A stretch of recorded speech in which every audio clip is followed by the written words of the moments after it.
بسم اللہ الرحمن الرحیم۔ پروگرام ہے فکری مذاکرہ، میں ہوں آپ کا میزبان ڈاکٹر جہان یعقوب۔ اگست کا مہینہ چل رہا ہے اور اگست کے مہینے کی پاکستانیوں کے لیے جو اہمیت ہے وہ ہم سب جانتے ہیں، اس لیے کہ اس مہینے میں اللہ تعالیٰ نے ہمیں جو نعمت عطا فرمائی تھی، آزادی کی نعمت، یہ بہت بڑی نعمت ہے اللہ تعالیٰ کی اور ہم سب کو اس کی قدر کرنی چاہیے۔ اللہ نے ہمیں ملک بھی ایسا عطا فرمایا کہ جو ہر طرح کے قدرتی وسائل سے مالا مال ہے، جہاں دریا بہتے ہیں، جہاں پانی جھرنے بن کر گرتا ہے، جہاں ہریالی ہے، کاشتکاری ہے، باغبانی ہے، زمین کو اللہ رب العزت نے قدرتی زیور سے مالا مال کیا ہے اور ہماری زمین اس قدرتی زیور سے جگمگا رہی ہے، جہاں نیلا آسمان اپنے حسن سے دھرتی کو چار چاند لگاتا ہوا نظر آتا ہے، جہاں کے کڑیل جوانوں کا حوصلہ ایسا ہے کہ وہ زمین کو ہلا ڈالنے کا حوصلہ رکھتے ہیں، اور یہ زمین، یہ سرزمین، یہ میرا ملک پاکستان ہے جس کے بہتے دریا، اجلا پانی، چاندنی کا منظر، سیبوں کے اور پھلوں کے لدے پھندے باغات، بلند و بالا پہاڑ، بدلتے موسم اور جانور جنگلوں میں ہرن، چیتے اور مارخور اور مختلف قسم کی جنگلی حیات، یہ رنگ برنگے منظر، یہ موسم، اللہ رب العزت کی کون سی نعمت ہے جو اللہ نے ہمارے اس ملک کو عطا نہیں فرمائی۔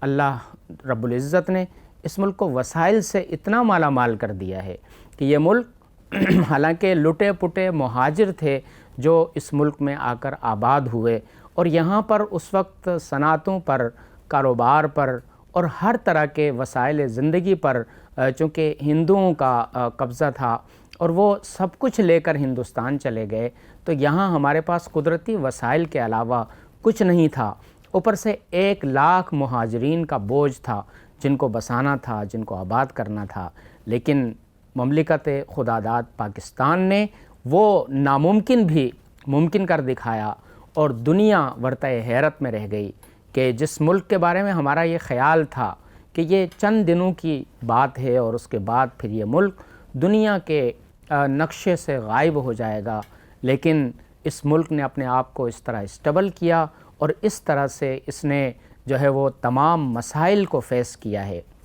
ہمارے اوپر آزادی کے فوراً بعد ایک جنگ مسلط کر دی گئی۔ اللہ رب العزت نے 1948 کی اس کشمیر کی جنگ میں بھی ہمیں سرخرو فرمایا۔ اس کے کچھ عرصے کے بعد پھر 65 میں دوبارہ ہمارے حوصلوں کو آزمانے کی کوشش کی گئی، لیکن ہمارے نوجوانوں نے ایک تاریخ رقم کی اور فضا میں MM عالم جیسے ہمارے سورماؤں نے دشمن کے 6 جہازوں کو ایک ہی لمحے کے اندر گرا کر یہ ثابت کر دیا کہ ملک پاکستان کے نوجوان اور ملک پاکستان کی فوج وہ اپنے ملک کے دفاع اور اس کے تحفظ کے لیے کچھ بھی کر سکتی ہے۔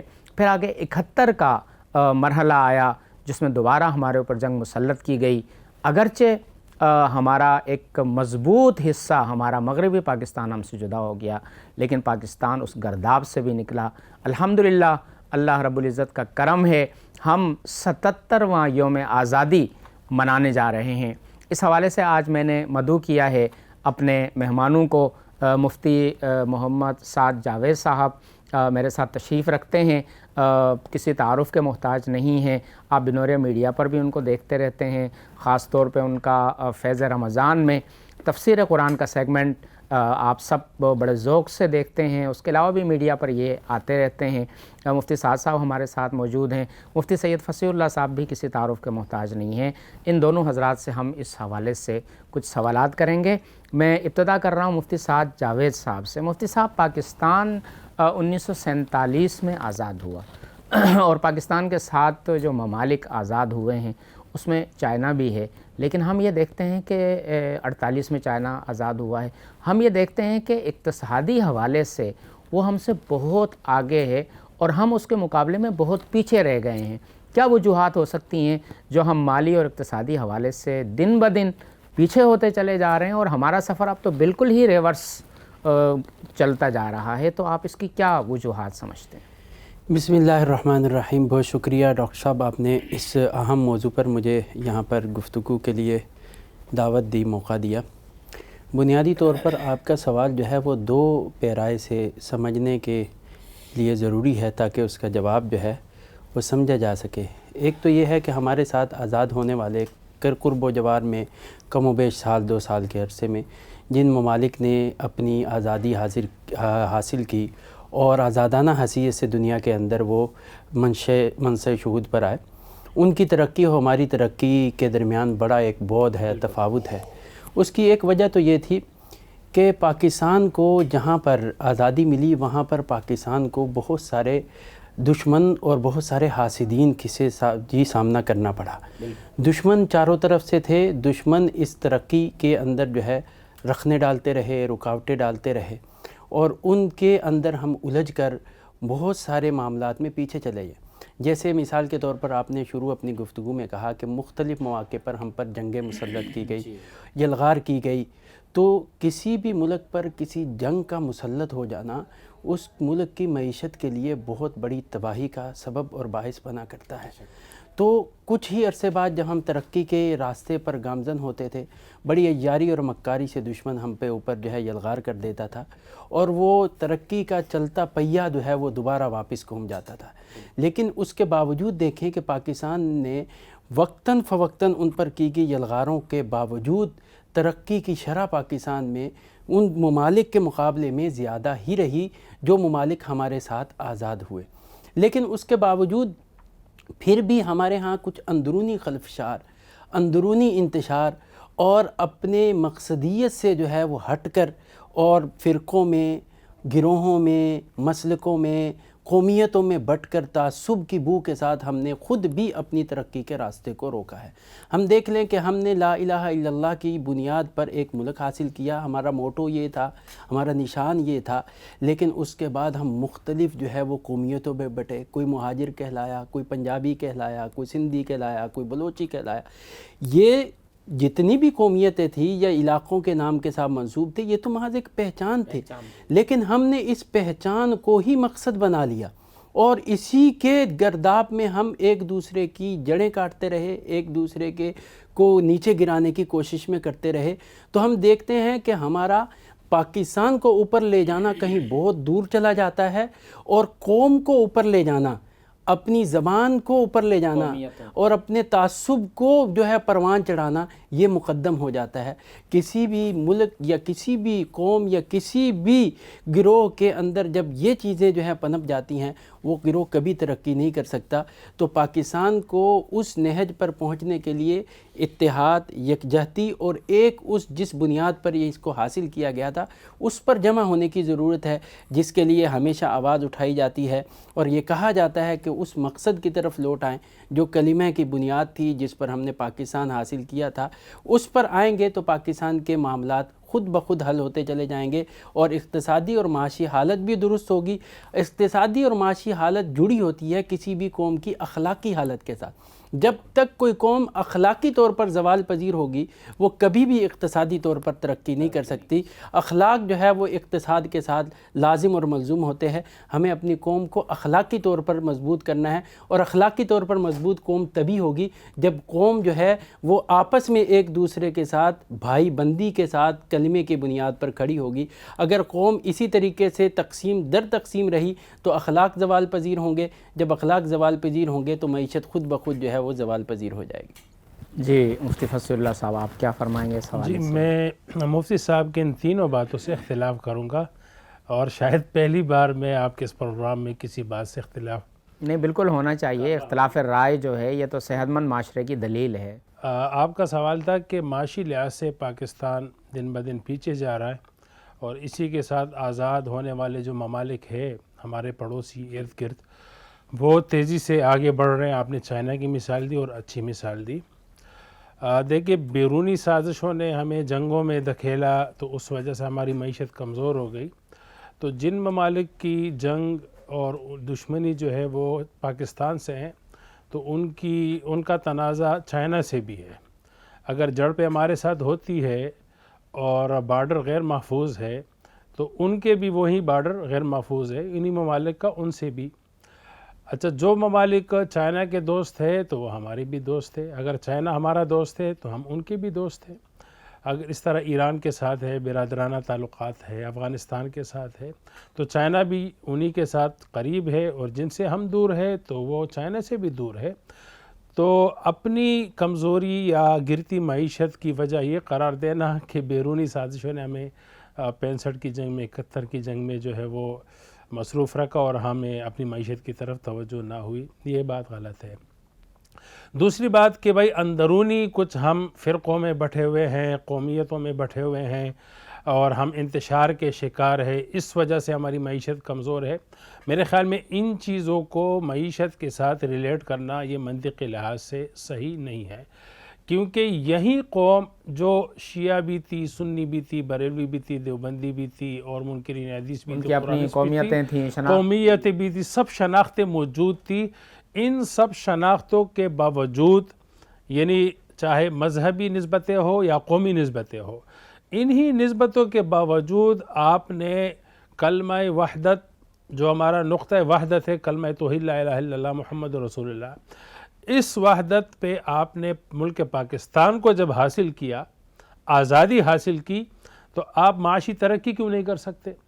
ان سب کے باوجود آپ کو ایک ملک ملتا ہے اسلام کے نام پہ، کلمے کے نام پہ، لیکن آپ جب معیشت کی بات آتی ہے تو کہتے بھائی ہمیں معیشت میں اس لیے ترقی نہیں ہو رہی کیونکہ ہم بٹے ہوئے ہیں۔ تو بٹے ہوئے تو آپ 1947 میں بھی تھے۔ تو میرے خیال میں یہ کوئی وجہ نہیں ہے۔ اگر اس بنیاد پہ آپ پاکستان لے سکتے ہیں، ایک ملک بنا سکتے ہیں، تو آپ ترقی بھی کر سکتے ہیں۔ اس کو اس کے ساتھ ریلیٹ کرنا درست نہیں ہے۔ دوسری بات یہ کہ دو فلسفوں کو مفتی صاحب نے خواہ مخواہ ملایا۔ میرے خیال میں معاشی جو فلسفہ ہے اس کے الگ اصول ہے، ترقی کے اپنی راہیں ہیں، اور اخلاق جو مورالٹی ہے تو یہ ایک الگ فلسفہ ہے۔ ہم اخلاقی پستی کا شکار ہے، اس وجہ سے ہم معاشی پستی کا شکار ہے، یہ وجہ کوئی نہیں ہے۔ آپ معاشی لحاظ سے چائنا کو دیکھیں، جس طرح آپ نے مثال دی، بہت بلند ہے، دنیا اس کو دیکھ رہی ہے، اور جو معاشی قوتیں ہیں ان سے خوف زدہ ہے کہ بھائی چائنا ہم سے بڑھ رہا ہے۔ لیکن مورالٹی میں، اخلاق میں آپ دیکھیں نا تو چائنا انتہائی گراوٹ کا شکار ہے۔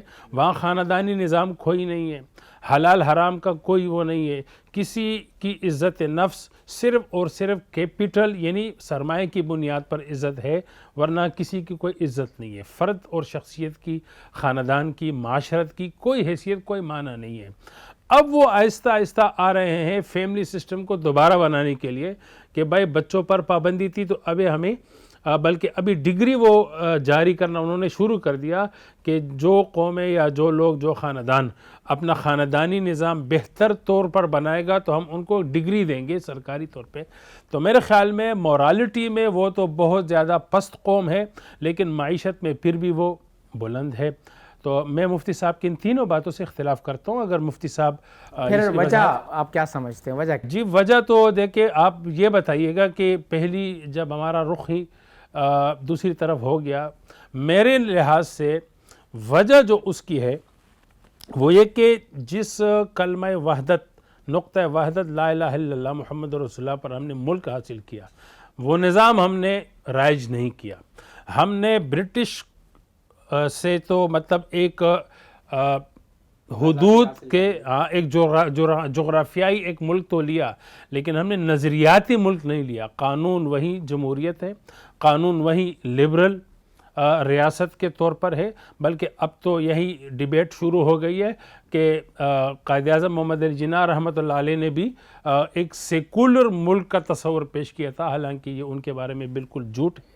تو اب بات یہاں تک آ گئی کہ اسلامی شناخت، مذہبی شناخت کو ایک سیکولر شناخت میں بدلا جا رہا ہے، اور بزور مطلب ایک مضبوط آواز بلند ہو رہی ہے۔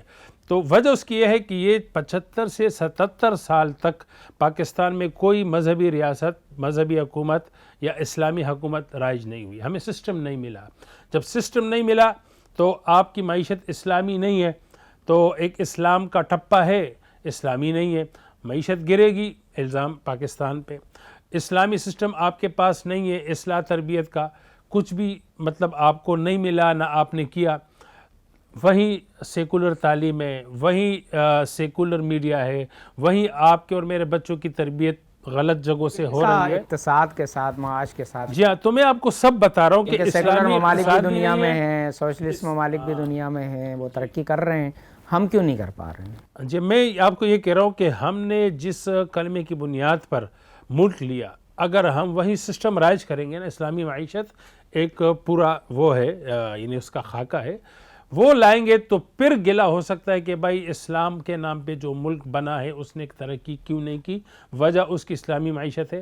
تو میرے خیال میں ہم اپنی بنیادوں سے ہم نے ملک کو کھڑا نہیں کیا، اسی لیے ہم بنیادیں ابھی تک ہل رہی ہے تو عمارت کمزور ہے۔ قائد اعظم نے اپنی 11 اگست کی تقریر جو ان کی بڑی مشہور ہوئی، اس میں انہوں نے یہ کہا تھا کہ ہم نے پاکستان کی شکل میں اسلام کے لیے ایک تجربہ گاہ حاصل کی ہے۔ تجربہ گاہ کا مطلب تو میرے خیال میں یہی ہوتا ہے کہ جہاں پر مختلف قسم کے تجربات کیے جائیں، اور ہمارے ہاں بھی یہ ہوتا رہا کہ شروع میں جو ہے کوئی ہمارا نظام نہیں تھا، اس کے بعد پھر ہم نیشنلزم کی طرف آئے، پھر ہم جو ہے سوشلزم کی طرف چلے گئے، پھر ہم بھٹو صاحب کے دور کے اندر پرائیویٹائزیشن کی طرف چلے گئے، اور ساری جو ملیں ہیں، صنعتیں ہیں، کاروبار ہے، وہ سارا کا سارا حکومت نے اپنے قبضے میں لے لیا، پھر دوبارہ ہم سوشلزم پر آ گئے۔ تو ہمارے پاس کوئی سسٹم نہ ہونے کی وجہ سے آج تک ہماری منزل کا پتہ نہیں ہے کہ ہمارا رخ کیا ہے۔ دوسری طرف اس کا نقصان یہ ہوا کہ ہم غیر محسوس طور پر غیر ملکی آپ کہہ لیں کہ طاقتوں کے اور عالمی طاقتوں کے شکنجے میں دن بدن جو ہے وہ آتے چلے گئے، اور جس کی وجہ سے ہماری آزادی کا جو گراف تھا وہ دن بدن نیچے گرتا چلا گیا۔ ہم صرف نام نہاد آزاد رہ گئے، ورنہ ہم اپنے فیصلے کرنے میں بھی اب آزاد نہیں رہے۔ تو ہمیں اسلام کے اقتصادی نظام کو اپنانا چاہیے تھا، جہاں ہم نے اتنے سارے تجربے کر لیے کہ بھئی ایک تجربہ گاہ ہے، ٹھیک ہے جی، آپ چند سال کے لیے اسلامی نظام کو اپنا کے دیکھ لو۔ میرے خیال میں مولانا اس میں ڈاکٹر صاحب جو قائد اعظم کی تقریر کا آپ نے حوالہ دیا، تو ہم نے ایک تجربہ گاہ حاصل کیا، اس کا یہ مطلب نہیں ہے کہ یہاں پر آپ سوشلزم کو کیا کہنا ہے تجربہ کر دیں۔ وہ تو میں نے الزاماً کہا کہ سب تجربے کر لیے تو ایک یہ بھی کر لیں۔ میرے خیال میں ان کا بالکل یہ مطلب نہیں ہے۔ دوسری بات میں یہ تصحیح کرتا جاؤں کہ جو بھٹو صاحب نے سوشلزم کے وہ حامی تھے، جو پرائیویٹائزیشن ہے وہ اسی کا نام ہے کہ جو ذرائع ہوں گے معیشت کے وہ سرکاری ہوں گے، باقی ہر شخص اپنی ضرورت کے مطابق انفرادی ملکیت میں وہ مالک ہوگا، لیکن جو سورسز ہوں گے وہ ملک کی سرکاری ہوں گے۔ تو بہرحال اس کا بھی ہمیں نقصان دیکھنا پڑا، لیکن میرے خیال میں وہ بیس قائد اعظم کی تقریر نہیں تھی کہ بھٹو صاحب نے ان کی بیس پہ تجربہ کیا۔ نہیں، میرے خیال میں بنیاد پھر وہیں آگے، میں شاید سمجھا نہیں پایا، یا مفتی فصیح اللہ صاحب اس بات کو سمجھ نہیں پائے۔ بنیادی طور پر میرا نقطہ نظر وہی تھا جو آخر میں انہوں نے پیش کیا، ہر چیز کے اپنے اخلاقیات ہوتے ہیں۔ آپ نے معیشت کا سوال کیا، تو معیشت کے اخلاقیات یہ نہیں ہے کہ آپ کا خاندانی نظام مضبوط ہے یا نہیں، آپ بدکاری فحاشی کی طرف جا رہے ہیں۔ معیشت کا کیا اخلاق کیا ہے؟ آپ کی امانت ہے، آپ کے ہاں دیانت ہے، آپ مال چوری تو نہیں کر رہے، آپ دھوکہ تو نہیں دے رہے، آپ غبن تو نہیں کر رہے، آپ ناجائز جو ہے وہ مال ذخیرہ تو نہیں کر رہے، آپ معیار کے مطابق چل رہے ہیں۔ یہ تو اقتصادی اخلاقیات ہے۔ تو اقتصادی اخلاقیات میں ہم کہاں کھڑے ہیں؟ وہی چائنا جن کے مفتی صاحب کہہ رہے تھے، وہ اس اقتصادی اخلاقیات میں کہاں کھڑا ہے؟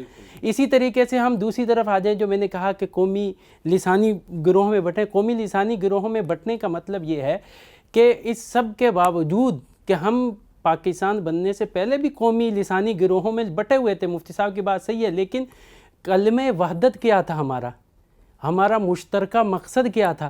کیا ہم آج اس پاکستان بننے کے بعد اس مشترکہ مقصد میں کھڑے ہیں؟ ہم تو ہر جگہ مشترکہ مقصد کو پس پش ڈال کر انفرادی اور انڈیویجنل مقاصد کو مقدم رکھ دیتے ہیں۔ ہر قوم، ہمارے ہاں دیکھیں کوٹا سسٹم ہے چیز میں، یہ کس چیز کی علامت ہے کوٹا سسٹم؟ اسی چیز کی کہ ہماری قوم، ہماری برادری، ہمارا علاقہ، ہمارا وطن، ہمارا شہر اس چیز کا زیادہ مستحق ہے، جبکہ اگر ہم اس کو بنیاد اس بیس کو اس پہ رکھیں۔ میرے خیال میں آپ کی بات کاٹ رہا ہوں کہ قومیت کا خواہ رنگ دینا ایک منفی رنگ ہے۔ آپ خود سوچیں، جب حضور علیہ السلام کی وفات ہوئی تو سب سے پہلا جو مشورہ ہوا اس میں انصار و مہاجرین کے دو رائے آئی کہ بھائی ایک نے کہا کہ ہمارا خلیفہ ہوگا، دوسروں نے کہا کہ ہمارا ہوگا. اتفاق بھی اس پہ ہونے لگا تھا کہ بھائی 2 خلیفے ہوں گے، اور ایک انصار سے ایک مہاجرین سے. حضور علیہ السلام کی ایک حدیث ابوبکر صدیق رضی اللہ تعالیٰ عنہ نے آ کر سنائی اور فرمایا کہ الائمۃ من قریش، کہ حضور کا نائب جو ہوگا وہ قریشی ہوگا، کوئی انصاری نہیں ہوگا. تو کیا ہم اس کو بھی قومیت کا رنگ دیں؟ نعوذ باللہ. یعنی یہ تو اسلام میں بھی ہے، نہیں اسلامی سیاست میں اس چیز کو حضور علیہ السلام کی پہلی تعلیم ہے. وہاں کلمہ وحدت نبی کریم صلی اللہ علیہ وسلم کی ذات گرامی خود ہیں. آپ کا فرمان ہے تو یہاں کلمہ گرامی، یہاں کلمہ مقصد نہیں، قومیت سے ہی جوڑ رہا ہوں. اسی طرح سمجھا، یہاں کلمہ وحدت کیا ہے، ہم اس طرف آئے نا. آپ نے خود اپنی بات کے آخر میں کہا کلمہ وحدت لا الہ الا اللہ ہے. یا ہم یوں کہہ لیں کہ قومیتوں کی بنیاد پر جو نفرتیں ہم نے پھیلائی، کلمہ وحدت پہ آئیں. نہیں میں نے وہی، جی بالکل، میں نے اسی کہا کہ اس میں ہم شناخت سے اوپر چلے گئے. آپ اس کو عصبیت سے تعبیر کر لیں، ٹھیک ہے، تعبیر میں فرق ہو سکتا ہے، تعبیر کی غلطی ہے نا، تو تعبیر میں چلو چوک ہو سکتی ہے. ہم قومیت شناخت تک کے لیے تو ٹھیک ہے آپ کی بات، ہم شناخت سے ذرا اوپر چلے گئے. اب آپ خود سوچے مولانا، آپ کسی قوم کے ہیں تو کیا آپ نے کلمہ پڑھا تو آپ اپنی قومیت کو چھوڑ دیں؟ میں اپنی قومیت کو چھوڑ دوں؟ السابقون الاولون من المہاجرین والانصار، قومیت کو کر رہا ہوں کہ شناخت، آپ قرآن مینشن کر رہا ہے تو کیسے چھوڑے بھائی؟ شناخت سے اوپر پاکستانیت پہ آئیں کہ اس میں، اس کام میں پاکستانیت کی ترجیح ہونی چاہیے. نہیں، پاکستانیت بھی تو نہیں ہے نا، یہ تو نیشنلزم ہو گیا، کلمہ اسلام کے تصور کے خلاف ہے بھائی. دیکھیں اپنے ملک کی ترقی کے لیے تو ہمیں تھوڑا بہت نیشنلسٹ بننا پڑے گا. اگر ہم اپنے ملک کی محبت چاہتے ہیں اور حب الوطنی ہے تو حدیث اگرچہ نہ ہو، مقولہ صحیح ایک معروف بات ہے. اور آپ صلی اللہ علیہ وسلم جب ہجرت کر رہے تھے تو بار بار کوہ احد کو دیکھ کے آپ فرما رہے تھے نا کہ اے احد تم ہم سے محبت کرتے ہو، ہم تم سے محبت کرتے ہیں. زمین کی مٹی سے محبت کرنا تو ایمان کا حصہ ہے. یہ تو حدیث ہے نا، آپ صلی اللہ علیہ وسلم نے فرمایا کہ جو وطن کی خاطر قربان ہو گیا وہ شہید ہے. تو یہ تو صحیح حدیث میں موجود ہے. میں اپنے مسائل کی بنیادی وجہ یہ سمجھتا ہوں کہ ہم نے آزادی تو حاصل کر لی، لیکن اس کے بعد ہم مس مینجمنٹ کا شکار ہو گئے. ہمارے پاس یا تو پالیسیاں بنانے والے لوگ نہیں تھے، یا پھر ہم پالیسیاں بنانے میں آزاد. 2 لفظوں میں کہہ سکتے ہیں کہ ہم جو ہے وہ جو بڑے مشہور بات ہے کہ ہم ظاہری طور پر تو آزاد ہو گئے، گوروں کی غلامی سے آزاد ہو کے کالوں کی غلامی میں. بالکل، مفتی صاحب نے جیسے یہ کہا کہ ہم لوگ صرف جسمانی طور پر آزاد ہوئے، ہم نے پالیسیاں اپنی نہیں بنائیں، ورنہ اللہ تعالیٰ نے ہمیں دنیا کا سب سے بڑا نہری نظام عطا فرمایا. ہم نے اس نہری نظام سے کیا فائدہ اٹھایا؟ ابھی تک ہم پانی کی تقسیم پہ ہم ابھی تک لڑ رہے ہیں. 77 سال ہونے کے باوجود ہم صوبوں کے درمیان پانی کو تقسیم نہیں کر سکے. پاکستان میں ہماری ضرورت سے زائد پانی پیدا ہوتا ہے، اس کے باوجود ہم پانی کے لیے اب دیکھیں، اب اس میں دیکھیں تقسیم کیوں نہیں کر سکے، اس میں وہی عصبیت اور لسانیت آ جاتی ہے. اس میں مولانا جو آپ نے کہا نا ڈاکٹر صاحب، آپ نے جو کہا کہ ہمیں پالیسیاں بنانے والے لوگ، ہمیں مطلب آزادی نہیں ملی. میں یہ کہہ رہا ہوں کہ پہلے ہم خان بہادر یا سردار، اس کے ذریعے سے جو ہے وہ ہمیں کنٹرول کیا جاتا تھا برٹش حکومت سے، ٹھیک ہے. اب ہمیں جو ہے وہ مختلف لیڈروں کے جو سیاسی اسٹیٹس ہے تو ان کے نام سے کنٹرول کیا جاتا ہے. تو بات وہی ہے، ہم ابھی بھی غلام ہیں، یہ نہیں کہہ سکتے کہ ہم آزاد ہیں. ہم آزاد تب ہوں گے کہ جب کلمہ لا الہ الا اللہ پر ہمیں ایک باؤنڈری ملی ہے، اس میں ہماری پالیسیاں بھی اسلامی ہو، معیشت بھی اسلامی ہو، ہماری سیاست بھی اسلامی ہو، ہم بالکل آزاد ہو، ہم پابند ہو صرف اور صرف لا الہ الا اللہ محمد الرسول اللہ کے، قرآن کے اور حدیث کے، قرآن کے اور سنت کے. یہ نہیں ہے کہ ایک ہندو رکن جو ہے وہ پارلیمنٹ کا ممبر وہ شراب کے خلاف ایک بل پیش کر رہا ہے اور مسلم نام کا ایک رکن اٹھتا ہے اور کہتے ہیں نہیں بھائی ہم اس سے اختلاف کرتے ہیں. تو اس کا کیا مطلب ہے؟ اس کا سیدھا یہ مطلب ہے کہ آپ اپنی پالیسیوں میں آزاد نہیں ہیں.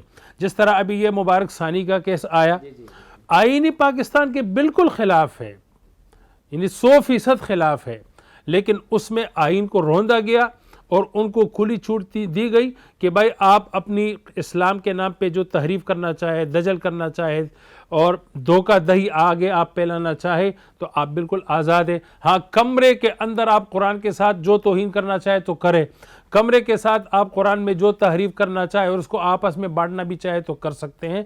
کیا یہ ہم آزاد ہیں؟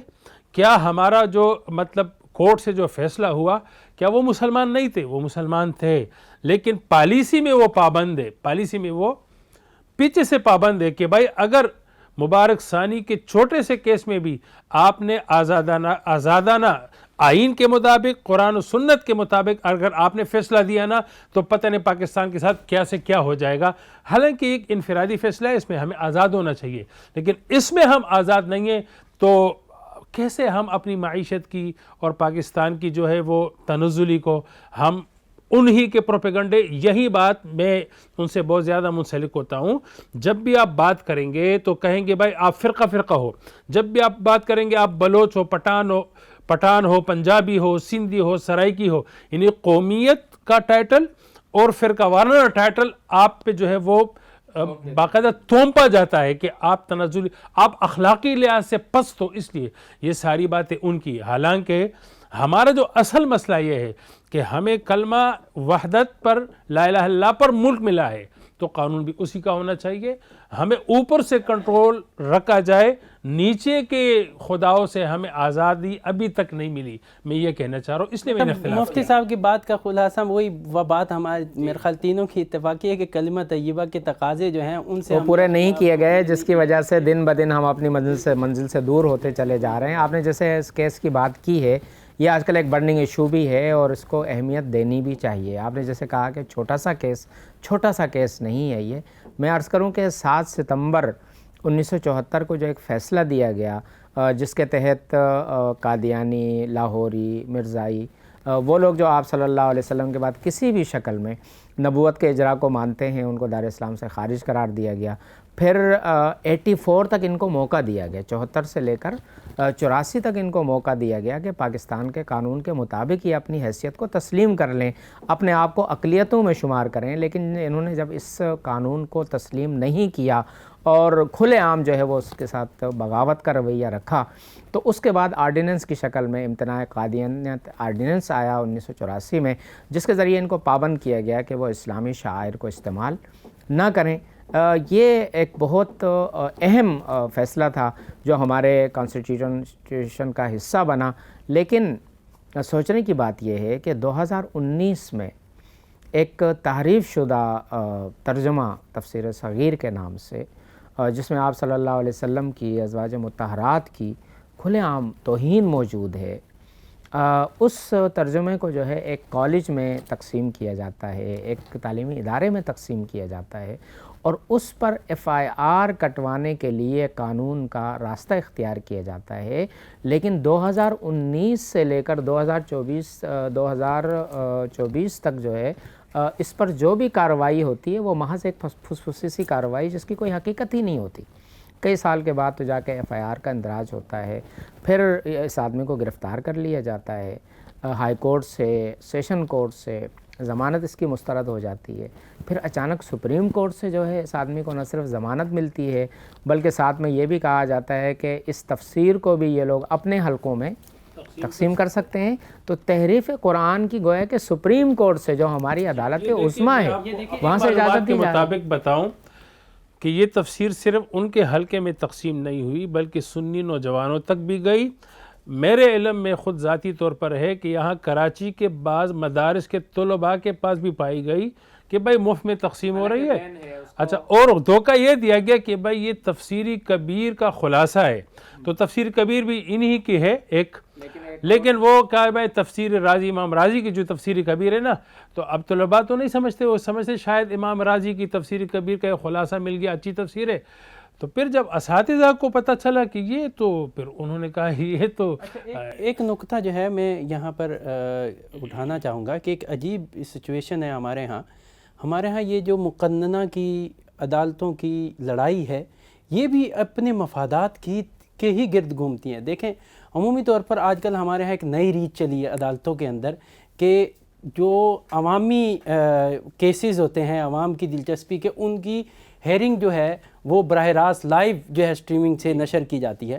اب یہ براہ راست عوامی دلچسپی کا، اسلام کا، کلمے کا مسئلہ تھا، تو وہی چیف جسٹس صاحب جو اپنا ذاتی کیس جو عوامی دلچسپی کا نہیں تھا، جب وہ ان کے خلاف ایک کیس درج ہوا، وہ اپنے ذاتی کیس کے متعلق اس بات کے اوپر بڑے ہی ببانگ دہل پائے گئے کہ اس کو لائیو چلایا جائے، میرے کیس کو، جو کہ ان کا اپنی ذاتی کرپشن کا اور ان کے ذاتی اوپر لگنے والے الزامات کے جواب کا تھا۔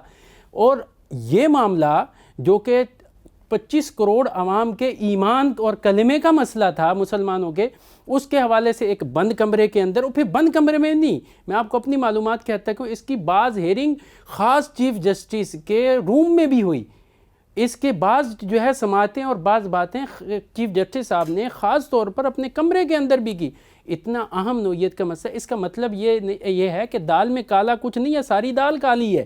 آپ ایک خاص ڈائریکشن پر، ایک خاص حکم نامے کے تحت یہ ساری کارروائی کر رہے تھے، آپ کو ڈائریکشن تھی، پھر اس ڈائریکشن میں آپ یہ کرتے ہیں، علماء کو مدعو کرتے ہیں۔ آپ کی بددیانتی اور خیانت کا یہ حال ہے کہ آپ اس مسئلے میں جو متفقہ مسلمانوں کے ترجمان ادارے ہیں ان کو مدعو کرنے کے بجائے ایسے لوگوں کو بھی اس کے لیے مدعو کرتے ہیں جو آپ کے ساتھ کھڑے ہونے کے لیے تیار ہیں، آپ کی ہاں میں ہاں ملانے کے لیے تیار ہیں، آپ کے کہے کو درست ثابت کرنے کے لیے، دلائل دینے کے لیے آپ ان کو بھی مدعو کرتے ہیں۔ حالانکہ بات یہ ہے کہ آپ یا تو کھل کر کہیں کہ ہم فریق ہیں، لہذا ہم اب فریق ہونے کے ایسے اپنے معاونین کو بھی بلائیں گے، جیسے قرآن نے کہا کہ مشرکین جو ہے خدا کے سامنے آئیں اور اپنے معاونین کو بھی لے آئیں۔ تو آپ کہیں کہ عدالت فریق ہے 25 کروڑ مسلمانوں کے مقابلے میں، تو آپ اپنے جب آپ عدالت ہیں، آپ فریق نہیں ہیں، تو یہ آپ کو کوئی حق نہیں بنتا کہ آپ اس میں دو فریق بنا کر اس مقدمے کی سماعت کریں۔ آپ کو چاہیے تھا کہ اگر آپ اتنے ہی انصاف پسند تھے، درست تھے، تو آپ لائیو اسٹریمنگ چلاتے، پوری قوم دیکھتی، پوری عوام دیکھتی اور اس مسئلے کی حقیقت سے آگاہ ہوتی۔ اب آپ اس طریقے سے فیصلہ دے کر عوام کو اسے اس طریقے سے بری ذمہ نہیں ہو سکتے، یہ زیادتی ہے اس قوم کے ساتھ۔ بالکل قوم کے ساتھ بہت بڑی زیادتی ہے، اور یہ قانون کو، آئین کو سبوتاژ کرنے کی ایک کوشش ہے، اس لیے کہ 74 کا آئین ایک مسلمہ آئین ہے، اور 84 کا جو آرڈیننس ہے وہ بھی آئین کا حصہ ہے۔ تو جہاں سے آئین کا تحفظ ہونا چاہیے اور جہاں سے آئین کی تنفیذ ہونی چاہیے، جب وہیں سے آئین کو سبوتاژ کرنے کی اور ری رائٹ کرنے کی کوشش کی جائے گی تو یقیناً سوال تو اٹھے گا۔ ہم بات کر رہے تھے پاکستان کے حوالے سے، تو ایک سوال یہ ہے مفتی سعد صاحب کہ ہمارے پاس وسائل تو ہر طرح کے ہیں، لیکن ہم نے ہمیشہ اگر استعمال کیا بھی ہے، ویسے تو استعمال ہی ہم نہیں کرتے، لیکن اگر استعمال کیا بھی ہے تو الٹا استعمال کیا ہے۔ کچھ مخصوص لوگوں کو فائدہ دینے کے لیے ہم پوری قوم کو قربانی کا بکرا بنا لیتے ہیں۔ جیسے ابھی گندم کے معاملے میں آپ کے سامنے کی بات ہے کہ ضرورت نہ ہونے کے باوجود پاکستان گندم پیدا کرنے والے صف اول کے 5 ممالک میں شامل ہے، جہاں ہمارے پاس یوں سمجھیں 100% گندم پیدا ہوتی ہے۔ ایسے خطے موجود ہیں، ہمیں ضرورت نہیں تھی، اس کے باوجود ہم باہر سے جو ہے وہ ایک بہت بڑی مقدار میں گندم امپورٹ کرتے ہیں، وہ بھی ناقص ہوتی ہے، اس پر خزانے کو بہت بڑا ٹیکہ لگتا ہے، لیکن پھر کوئی سوال نہیں ہوتا۔ اسی طریقے سے ہم جو ہے نا را مٹیریل باہر بھیج رہے ہوتے ہیں، مثال کے طور پر روئی ہے، کپاس ہے، را مٹیریل بھیج رہے ہیں، اس کو ہم کسی پروڈکٹ کی شکل میں تیار کر کے نہیں بھیجتے۔ اگر وہی چیز پروڈکٹ کی شکل میں ہو تو بہت سارے لوگوں کو روزگار مل جاتا ہے، ظاہر اس میں کام کرنے والے 10 15 12 افراد لیبر ہوتے ہیں، صنعتیں اس سے پھلتی اور پھولتی ہیں، لیکن ہم را مٹیریل بھیجتے ہیں اور وہ چیز باہر تیار ہوتی ہے اور پھر ہم اس کو دوبارہ سے ڈبل قیمتوں پر امپورٹ کر رہے ہوتے ہیں۔ تو قدرتی وسائل سے ہمارے پاس نمک دنیا کا دوسرا بڑا جو ذخیرہ نمک کا ہمارے پاس موجود ہے، لیکن ہم اس کے ذریعے بھی اپنے زر مبادلہ کو کوئی سہارا نہیں دے سکے، اور اب رونا ہمارا یہ ہے کہ جی ہمارا آج پیدا ہونے والا بچہ بھی لاکھوں کا، کروڑوں کا مقروض ہو کر پیدا ہوتا ہے، اور قرضوں کی ادائیگی کے لیے تو چھوڑیں، قرضوں کے سود کو ادا کرنے کے لیے بھی ہمارے پاس رقم نہیں ہے، اور تو چھوڑیں کہ جو حکومتی نظام ہے، سسٹم ہے، اس کو چلانے کے لیے بھی اب ہم جو ہے وہ عوام پر ٹیکسوں کا بوجھ دن بدن بڑھاتے چلے جا رہے ہیں۔ دوسری طرف ہمارے اراکین اسمبلی، اسی طریقے سے ہمارے مختلف اداروں میں بیٹھے ہوئے آفیسر وہ اپنی مراعات کو کم کرنے کے لیے کسی طرح بھی تیار نہیں ہیں۔ کل کی خبر ہے کے پی کے میں 12 یونیورسٹیاں صرف اس بنیاد پر بین کر دی گئیں یا ان کو دوسری یونیورسٹیز میں ضم کر دیا گیا کہ ہمارے پاس عملے کو دینے کے لیے تنخواہیں نہیں ہیں، اور اسی کے پی کے میں جو ہے وہ آپ کے اراکین اسمبلی کے الاؤنسز میں 25% اضافے کا بل بھی پاس ہوا اور باقاعدہ اس کو اتفاق رائے سے منظور کر لیا گیا۔ یہ ہماری صورتحال ہے، تو کیا بنے گا؟ آپ کیا سمجھتے ہیں مستقبل کیا ہے اس ملک کا؟ دیکھیں، بنیادی طور پر بدقسمتی یہ ہے کہ ہمارے اوپر ایک ایلیٹ کلاس قسم کا ایک مخصوص طبقہ ہے جو زبردستی بٹھایا گیا۔ وہ مخصوص طبقہ جو ہے کسی اور کے پیرول پر ہے۔ عوام جو ہے، یہاں کی اکثریت آبادی جو ہے عوام کی، ایک تو ان کو اویئرنیس اور معلومات اور ان کے جو بنیادی حقوق ہیں اس سے متعلق آگاہی نہیں ہے۔ علمی شعور ہمارا اتنا ہے کہ ہمیں ہر چیز جو ہے علم کی اتنی پوری دنیا میں، چائنا کی ہم نے پچھلے سوال میں بکی، چائنا والوں نے اپنی عوام کے شعور اور آگاہی کے لیے عوام کو ہی استعمال کیا، عوام کو استعمال کیا، چھوٹی چھوٹی صنعتیں قائم کی اور چھوٹے چھوٹے یونٹ قائم کیے، اور جس سے پورے ملک کے اندر ترقی ہے۔ ہمارے روزگار کا جال بچھایا۔ ہمارے ہاں بدقسمتی تھی، ایک مخصوص قسم کا طبقہ ہے، ایلیٹ کلاس قسم کا، جو کسی کے پیرول کے اوپر یہاں حکمرانی کرتا ہے۔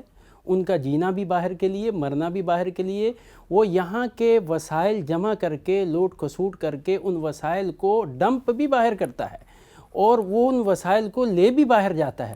تو اس ایلیٹ کلاس طبقے کی وجہ سے ہمارے جو وسائل بنیادی طور پر ہماری اپنے ہی عوام پہ خرچ ہونے چاہیے، ترقی کی راہ میں چلنے چاہیے، وہ نہیں ہو پاتے۔ یہ ایک المیہ ہے۔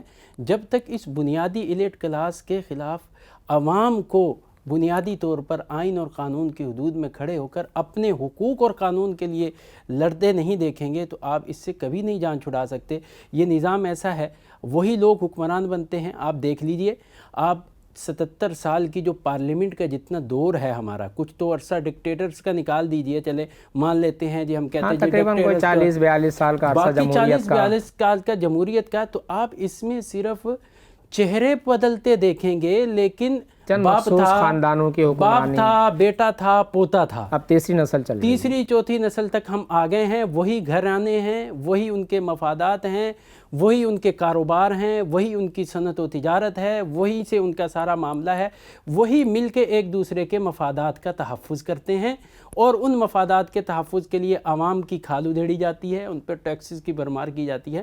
اس کے لیے بنیادی طور پر عوام کو شعور اور آگاہی سے آراستہ ہونا پڑے گا۔ اپنے اس ملک کے لیے جو ہے عوام کو، میں یہ نہیں کہہ رہا کہ عوام ہلہ بول دے اور نکل کھڑے ہوں، یہ اس سے بھی افراتفری کے اندر بھی ملکوں کے اندر نقصان ہوتے ہیں۔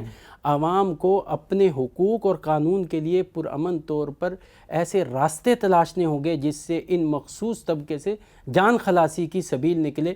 اس کے لیے ان ہمدردان کو جو اس ملک کے دل سے ہمدرد ہیں سامنے آنا پڑے گا۔ ہمارے ہاں سب سے بڑا المیہ یہ ہے کہ ہمارے ویسے سامنے لیڈ کون کرے گا، اس کا بھی بڑا فقدان ہے۔ عوام اپنے حقوق کے لیے نکلنے کے لیے تیار ہے۔ اگر ہم تھوڑی دیر کے لیے کسی کو عوام اپنا ہمدرد خیرخواہ سمجھ کے اس کے پیچھے چلتی بھی ہے، یہ ایکسپیریمنٹ بھی ہمارے ملک میں ہو چکے۔ عوام نے سوچا کہ یہ صاحب جو ہیں ہمیں ان سارے جلاؤ سے، ان سب چیزوں سے چھٹکارا دلائیں گے، پتہ چلا کہ وہ بھی انہی میں سے نکل آئے۔